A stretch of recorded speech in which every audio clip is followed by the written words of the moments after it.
Am I being heard? Yep. All right.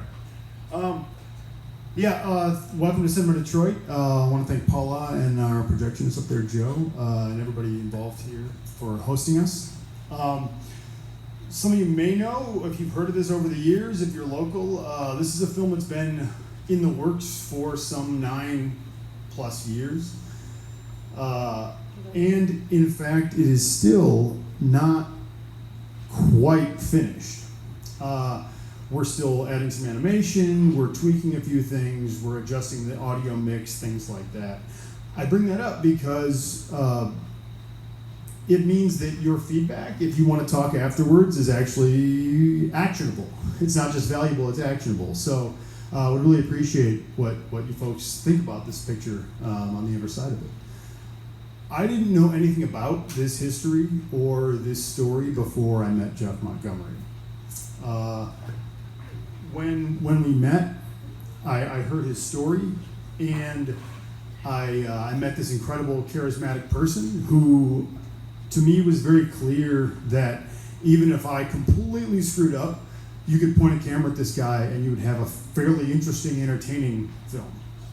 He had some of these qualities that just made that irresistible. And he also said he did not want to control the results of the film. He didn't want to control what it became.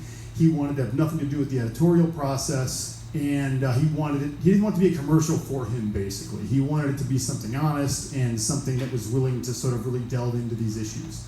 And wherever it led, basically.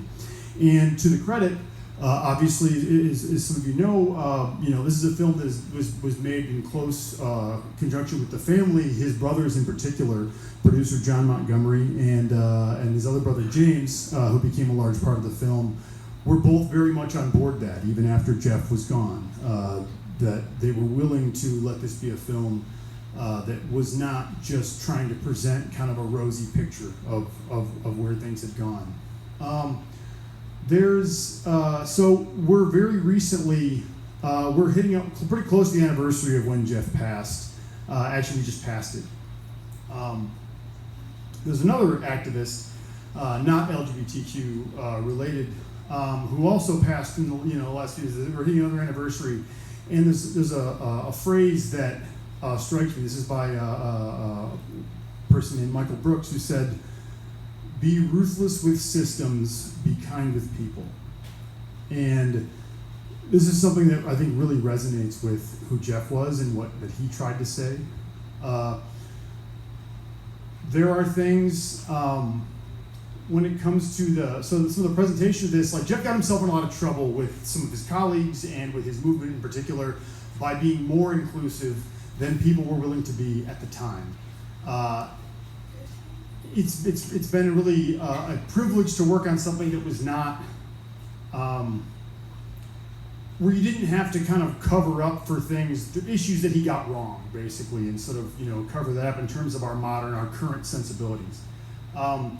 Something a lot of activists told us, a lot of people told us that we interviewed in this film while we were making it, that does not necessarily appear on screen, but they told us that every step of progress is often met with a backlash, is met with the sort of the return of whatever had been pushed away. So for every step towards equality, towards a more just, and equal nation, you have those who come back more vicious, maybe less in number, but just as vicious. We're in the middle of one of those. We're in the middle of another one, with the unfounded and very, very savage attacks upon the trans community.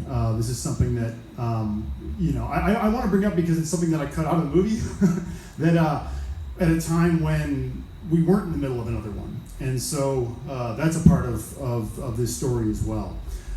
You're in a neighborhood that Jeff frequented. This was this is where he was. This is where he hung out. This is where he spent his time.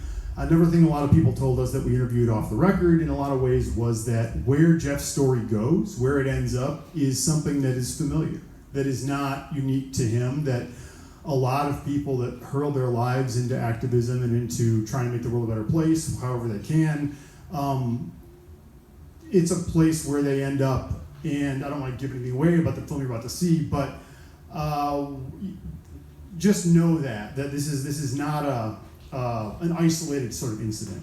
And another thing is that as we're wrapping up here, there's nothing after the film. We're just doing a quick introduction, but afterwards we are going to be at one of those places where Jeff spent a lot of time, just 2 blocks down the street. It's a place called Jumbo's. So please join us after the film if you want to talk, have a drink, anything like that.